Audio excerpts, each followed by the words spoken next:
toutes et à tous, j'espère que vous allez bien. Dans un monde où l'échec est glorifié et la réussite souvent condamnée, échouer en affaires peut devenir un véritable poids social. Pour parler de ce sujet, nous recevons aujourd'hui sur le plateau de Au cœur des tabous une mère, une femme, une coach en développement personnel, Madame Mathia Senad. Bonjour Madame Mathia.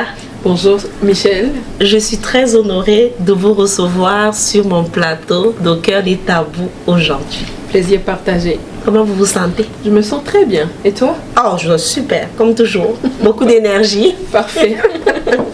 Et Madame Mathia, qu'entendez-vous par échec entrepreneurial et pression sociale?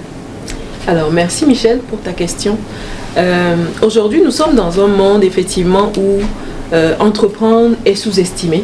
Okay. Entreprendre pour monsieur tout le monde, c'est avoir une idée et puis le mettre en œuvre et s'attendre à ce que ça marche comme avec une baguette. Sauf que ça ne se passe pas toujours comme ça. Okay. Pour moi, l'échec, c'est ne pas atteindre ses objectifs tels que planifiés. L'échec, c'est tomber dans des pertes financières, okay, des pertes en termes de ressources, même humaines. Okay. C'est justement planifier quelque chose, prévoir quelque chose et tout donner et ne pas atteindre ses objectifs. Okay. Donc, c'est vraiment lié aux objectifs globaux d'un projet, d'une idée qu'on met en œuvre, mais qui ne fonctionne juste pas. Okay. Et la pression sociale? La pression sociale, justement, quand tu démarres ou quand tu es en entreprise, tout le monde veut te voir à l'œuvre. Tout le monde veut voir cette entreprise-là fleurir, prospérer. D'aucuns même cherchent à voir la faille pour voir, ok, finalement, ça ne fonctionne pas et elle n'est pas bonne ou bien il n'est pas bon. Donc, la pression sociale, justement, c'est les attentes trop élevées des gens. Et souvent même, les gens ne se rendent pas compte de tout l'effort derrière le peu de résultats que l'entrepreneur peut avoir. Donc, c'est vraiment ça là qui vient encore donner une autre pression, une autre charge mentale à l'entrepreneur qui est très sous-estimé. Déjà. Fait que si je veux bien comprendre ce que vous m'avez dit, si je résume ça en un mot, l'échec entrepreneurial et la pression sociale, c'est le fait que la personne a un projet qui veut développer, qui tombe à l'eau, comme on peut dire, et la pression en arrière, c'est les gens qui vont rire du fait qu'il ait essayé et ça n'a pas fonctionné. C'est ça, exactement. Okay. Wow. Si je reviens un petit peu, qui est Mathia? Parce que là, qui est Mathia? En quelques petits mots. Merci Michel. Alors Mathia, à l'état civil, Mathia Senad Gideon. Okay. Je suis mère. Je suis épouse, je suis ingénieure, aujourd'hui entrepreneur, coach en développement d'affaires. Wow. Je viens du domaine de la construction. J'ai plus de 15 années d'expérience en gestion de projet. Wow. Et aujourd'hui, comme je disais tantôt, je suis auteure d'un beau livre sur l'entrepreneuriat. Et la casquette que j'aime beaucoup, c'est la casquette de mère. Je suis d'origine togolaise justement, je suis africaine d'origine et j'aime ce brassage de culture que j'ai aujourd'hui pour avoir fait 3 continents, travaillé sur trois continents aujourd'hui. Okay. Je suis très très très fière de qui je suis devenue, entrepreneur aujourd'hui et fière de l'être. Nous saluons le Togo. D'être togolaise, moi je suis très heureuse, j'ai jamais reçu un Togolais sur mon plateau, fait que bienvenue encore sur votre plateau Madame Mathia. Merci Michel. Fait que vous disiez tantôt que vous êtes mère. Oui. Vous êtes mère de combien d'enfants? J'ai 2 grands garçons. Ok. Et aujourd'hui, entrepreneur, ça veut dire que vous avez un domaine et... Oui, c'est ça. Alors, à la base, j'étais salariée. Ok. Et comme monsieur tout le monde. Et aujourd'hui, j'ai fait le grand saut. Ok. J'ai fait le grand saut et je suis à mon compte. Ok. Je développe mes projets et... Un des projets phares que j'ai aujourd'hui, c'est justement d'accompagner les entrepreneurs à mieux structurer leurs projets, à mieux planifier leurs projets pour justement s'assurer des résultats, rentabilité et pérennité. C'est un sujet qui vous touche particulièrement. Oui. Quelles peuvent être les sources d'échec des entrepreneurs? Très très très bonne question. Alors, déjà l'échec, moi je dis toujours que l'échec n'est pas une fin en soi. C'est sûr. Pour moi, l'échec, c'est l'opportunité de mieux faire. L'échec pour moi, c'est un carburant qui devait nous emmener à justement aller plus loin que dans ce qu'on avait prévu faire ou dans ce qu'on fait actuellement. Les sources d'échecs, c'est déjà une mauvaise planification, une mauvaise stratégie dans la mise en œuvre. Quand on sous-estime en fait l'effort nécessaire pour réaliser quelque chose. Parce que souvent, être entrepreneur, c'est avant tout faire beaucoup de choses seul ou avec peu de ressources. On démarre souvent seul, on a très peu d'équipe, on a très peu de ressources et on est obligé d'exceller, par exemple, dans la gestion administrative, dans la fiscalité. De porter plusieurs casquettes. Ce qui n'est pas évident. C'est ça. Ce qui n'est pas évident parce que c'est pas tout le monde qui peut être excellent dans tout. Et c'est vrai qu'il y en a, les multipotentiels sont vraiment excellents dans à peu près tout. Est-ce que c'est un choix de l'entrepreneur de porter plusieurs casquettes, vous pensez? C'est pas vraiment un choix, ça s'impose. Ça s'impose et justement c'est une des sources d'échec. Parce qu'on sous-estime cette charge-là que ça demande de vraiment porter plusieurs casquettes. Donc les sources d'échec, je dirais aussi le manque de financement. Tu sais, quand tu n'as pas de financement, mais tu as envie de faire certaines choses, mais tu ne peux pas, tu es limité. Quand tu n'as pas accès à des ressources, des outils, tu veux aller plus loin, mais tu n'as pas accès. Tu fais comment? C'est des sources, justement, d'échecs, des sources de mauvaise rentabilité, des sources de peu de résultats, tout simplement. La planification, c'est ça. C'est ça. Mauvaise planification, sous-estimer les efforts à mettre en œuvre, sous-estimer le projet en lui-même, parce que ce n'est pour rien qu'aujourd'hui on a des économistes, des planificateurs, des gens comme nous qui sont vraiment pointus dans tout ce qui est stratégie de mise en œuvre d'un projet. Ce n'est pour rien.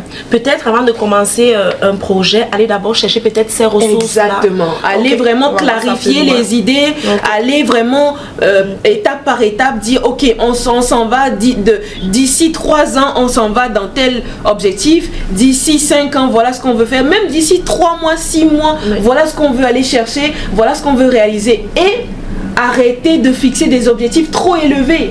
Parfois les projets sont beaux, c'est des très beaux projets, mais les objectifs sont tellement énormes que ça ne convient même pas au niveau même de l'entrepreneur. Un entrepreneur qui est en démarrage ne peut pas se dire que moi je veux faire $1 million en 6 mois. Ce n'est juste pas possible. On a beau mettre les ressources, les outils, le financement, tout ce qu'on veut, on ne peut juste pas l'avoir. On dit chez nous en Afrique qu'il faut accrocher son sac où on peut le décrocher. Exactement. Là où sa main peut atteindre. C'est ça, exactement. C'est bien de viser loin, mais de se donner les moyens, la possibilité d'arriver loin. Exactement. Si je vais vous demander comment l'échec en affaires peut-il affecter émotionnellement ou mentalement un entrepreneur? Question très intéressante parce qu'aujourd'hui l'échec est très, très sous-estimé. Les gens ne se rendent pas compte de juste le mauvais commentaire, l'impact de ce mauvais commentaire dans la vie d'un entrepreneur. Moi je dirais des impacts dans la vie personnelle déjà, dans le mindset. Ça vient bafouer la confiance en soi, ça vient réduire cette envie-là de réussir. Ça vient juste bafouer toute une vie en fait. Et il y a des répercussions, si on a une famille, des enfants, il y a des répercussions là-dessus parce qu'on n'est pas content, on n'est pas heureux, le reste aussi en prend un coup. On n'a pas atteint nos objectifs financiers, c'est des dettes. On n'a pas pu accéder à un financement parce que justement on n'a pas pu atteindre certains objectifs, on en prend un coup et puis on n'a même pas la force de continuer ou d'aller plus loin. L'estime de soi. L'estime de soi, le mindset, les pertes financières. Il y a beaucoup de répercussions et c'est des répercussions qui peuvent s'ancrer très loin dans la vie de quelqu'un. Très loin. Le découragement, la démoralisation, le goût de ne rien faire. En tout cas, il y a beaucoup d'impact. Et dans le couple, parce que là vous me dites, vous étiez d'abord salarié et aujourd'hui entrepreneur. S'il y a un échec dans le couple, ça peut se manifester comment?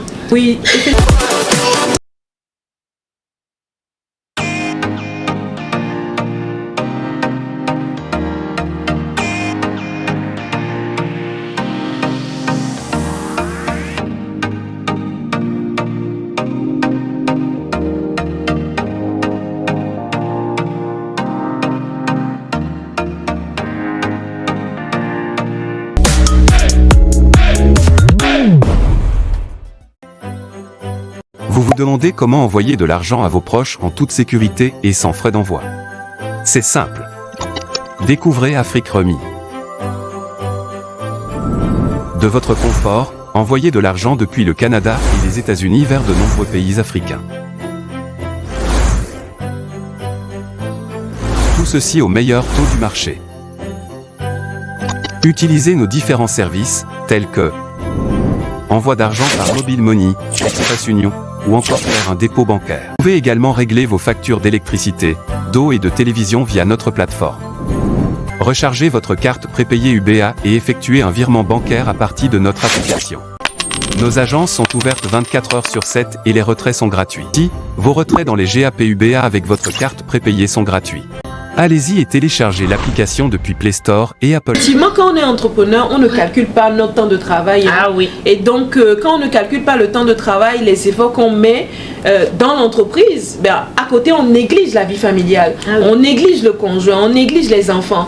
Souvent, les répercussions, c'est quoi? Ben, la vie de couple n'existe plus. On délaisse l'autre, on le néglige. Le peu qu'on peut donner pour lui aussi, son épanouissement dans sa vie familiale, on ne le donne pas. Et ben tout le monde, la vie familiale n'existe pas. Parce qu'on a un objectif, un objectif en tête. Et il faut que je réalise, comme vous avez dit tout à l'heure, je dois aller au plus haut possible de ma réalisation. Et parfois on se met des objectifs qui sont beaucoup plus grands que ce qu'on peut donner. Exact. Parce qu'une journée n'a que 24 heures. Hein. C'est ça. Malheureusement. C'est ça. Et qu'il y a des travaux qu'on veut bien engager, mais qui doivent nous prendre un bon 12 à 15 heures par jour. Alors l'autre est délaissé. C'est ça. Et quand arrive l'échec, au niveau des finances, les pertes financières, c'est des dettes. Parfois, certains entrepreneurs sont obligés de déclarer faillite. Certains, moi j'en ai encore parlé à d'autres la semaine dernière, ils ont même plus de quoi manger. Juste parce qu'ils ont vu trop grand leur projet, ils ont acheté du stock qu'ils n'ont pas pu écouler, ils ont engagé des dépenses qui n'étaient pas à leur niveau. Les réseaux sociaux ne viennent pas aider. Parce qu'avec les réseaux sociaux, tu es partout, les moqueries, les réseaux sociaux. Quand tu démarres, on dit ah oui, elle aussi. La pression, on te dit ah oui, mais on va voir qu'est-ce qu'elle va faire. Ça va tomber. On cherche la faille, la petite faille. Au lieu d'encourager même qu'il y a une faille. Non, mais on prie à ce qu'il y ait une faille. C'est fou. Okay. C'est fou. Alors que ça vient concourir justement à l'échec. Parce que ça existe quelque chose dans la vie, comme on le dit, la loi de l'attraction. Quand autour de toi, ton environnement ne te pousse pas dans le positif, quand tu baignes dans un environnement négatif, tout le temps c'est le négatif, on te dit tu n'es pas capable, tu ne peux pas arriver. Et toi aussi, comment tu peux dire que tu vas faire ça? À un moment donné, tu te dis, ok, peut-être qu'ils ont raison. Oui. Et là, tu décourages, tu réduis tes efforts, tu réduis dans tout ce que tu devais faire pour aller plus loin, et l'échec tombe. C'est ça, malheureusement. Mais lorsqu'il arrive tout ce qu'on nous allons parler de tellement de choses, lorsqu'il arrive ce découragement-là, comment un entrepreneur peut se reprendre, peut se remettre en confiance et rebondir? Oui. Effectivement, c'est possible de se remettre en confiance. Aujourd'hui, il existe des organismes ici au Canada, ici au Québec. On a par exemple le réseau Mentorat, on a Entreprendre ici. Il existe des organismes aujourd'hui qui mettent justement des stratégies, des choses accessibles à tous les entrepreneurs en place pour que justement les entrepreneurs ne soient pas esselés, ne soient pas isolés, qu'il y ait du moins quelqu'un qui peut échanger, qui peut partager les difficultés avec, quelqu'un qui vient endosser un peu la charge mentale.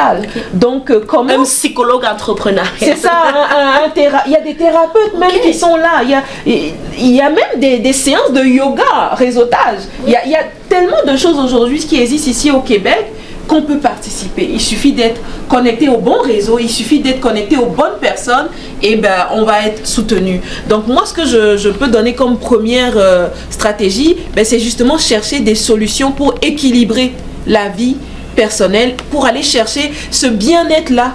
Donc il y a des solutions, il suffit d'aller chercher ces solutions là chez les bons organismes pour pouvoir aller plus loin.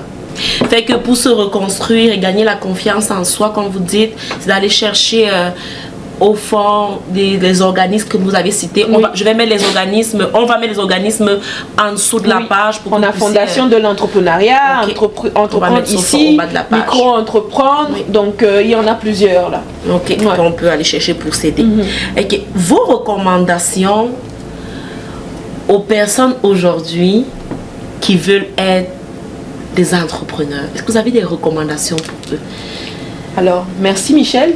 La première recommandation que je dirais, c'est d'aller chercher de l'aide pour bien planifier le projet avant de se lancer. Aller chercher un coussin financier avant de se lancer, parce que c'est les deux problèmes qui souvent tirent l'entrepreneur vers l'échec. Quand on planifie mal et quand on manque de ressources financières, on ne peut juste rien faire. On ne peut juste rien faire. On a beau avoir un projet porteur, un projet innovant, on ne peut juste rien faire. Donc mes deux recommandations, c'est la planification et aussi aller chercher de l'aide pour pouvoir justement viser les bonnes stratégies pour réussir son projet entrepreneurial. Je dis souvent à mes clientes de se mettre une carapace. Même quand on se dit, on se fait dire non, même quand on entend les gens se moquer, de mettre une carapace qui fait que ça ne nous touche pas. Ça nous touche, hein? Mais moins. Le choc est moins. Donc, l'entrepreneur qui est capable de réussir, c'est cet entrepreneur-là justement qui est capable de mettre cette carapace-là qui n'a pas d'effet direct face aux déconvenus, au moment de moins de baisse d'énergie. C'est ça, de baisse d'énergie. Merci Michel. Oui, donc, il faut que l'entrepreneur développe cette carapace-là. Il ne faudrait pas que parce que l'autre réussit à côté, moi je ne réussis pas encore, ça soit comme une source de jalousie ou une source de baisse d'énergie. Non. Chacun avec son timing. Moi je le dis toujours là, c'est pas parce que l'autre qui fait la même chose que toi est en train de réussir aujourd'hui, que toi ça ne réussit pas encore, que tu ne vas pas réussir demain. Je sais qu'il y a des groupes de WhatsApp aussi. Je sais qu'il y a maintenant avec WhatsApp et tout, des groupes. Se connecter aux bonnes personnes, ne pas s'isoler, très très important. Se connecter aux bons réseaux, communiquer, parler de ses problèmes, trouver cette personne de confiance là, cette personne de redevabilité à qui on peut partager justement nos objectifs, nos résultats, pour pouvoir garder la ligne, l'énergie positive. Au vu de qui est Mathia, aujourd'hui vous m'avez défini Mathia comme étant un coach en développement d'affaires. Oui. Est-ce qu'on peut se référer à Mathia aujourd'hui? Ben oui, bien sûr, complètement. C'est mon travail. Alors moi aujourd'hui, j'ai développé une méthode qui permet d'aider les entrepreneurs en 12 semaines à venir structurer leur projet et aller plus loin dans leur réalisation. Mon livre regorge de plein de stratégies aussi. J'aurais dû apporter le mien. Alors, je ne sais pas si ça se voit bien là. Dans la peau de l'entrepreneur hybride, c'est le livre qui permet à un salarié de se lancer avec les bonnes stratégies déjà. Et quand il est en plein dans l'entrepreneuriat, il vient me voir pour qu'on aille plus loin dans son projet. Donc déjà, avec ce livre, on a de quoi se lancer à tout moment, de quoi commencer un side tout en étant salarié. J'ai commencé la lecture, Mathia. Est-ce que dans le livre, quand même, je ne suis pas allée très loin, je suis rendue, je pense, à la 15e page. Est-ce que j'ai commencé, moi, lire c'est compliqué. Est-ce que à l'intérieur, il y a des petites affaires pour ne pas éviter des pièges, des conseils pour ne pas éviter des pièges? Oui, il y a des stratégies, il y a des partages d'expériences, il y a des outils. Mais on s'entend que parfois les outils tout seul, tout le monde n'est pas capable de s'en sortir. Il y a un accompagnement. Voilà, il y a l'accompagnement qui va avec. Donc c'est exactement ce que vous avez dans le livre là. Si je vous demande de dire à nos amis du Togo un petit bonjour en togolais, puis de dire à nos amis du Congo d'écouter au cœur des Togo, d'écouter au cœur des tabous et surtout de suivre Diaspo TV juste en 2 secondes. D'accord. Bonjour, mi fonoyorea. Donc avec biamle Diaspo Télé, mi akpobe mi glona entrepreneuriat benya, mi glona tabou benyao, mi ano suivre télé ya, et nya nyonyonyo les télé a dit mi merci. Oh, je suis dit mais j'ai quand même suivi. Écoutez, aujourd'hui, notre émission prend fin. Je te remercie, Mathia, d'avoir répondu présente à mon invitation. C'est moi qui te remercie. Je suis très honorée. Je suis tout près d'un ingénieur. Fait que je suis très honorée de t'avoir reçu aujourd'hui. Nous voulons dire, n'hésitez pas à entreprendre. Avec $100, avec $1000, avec $10 000, tu as un projet, lance-toi. Vous avez des accompagnements magnifiques. Mathia est là. Vous avez d'autres personnes aussi qui sont coachs en développement d'affaires, n'ayez pas peur de demander de l'aide, du soutien pour que votre projet ne devienne pas une moquerie pour le voisin. Alors nous voulons remercier comme ça nos partenaires. Nous voulons remercier Afrique Remit, Cara Santé. Et nous voulons remercier aussi même Michel Assurance Accident, Invalidité, Maladie. Nous remercions également Nocrine, tous nos partenaires et surtout le Lion Blanc, 193 rue Chabot. Venez déguster les odeurs de l'Afrique. Venez déguster des plats chauds, savoureux dans une ambiance nulle pareille. C'était Au Cœur des Tabous. Merci beaucoup. Bonne soirée à vous. Ciao, ciao. Merci.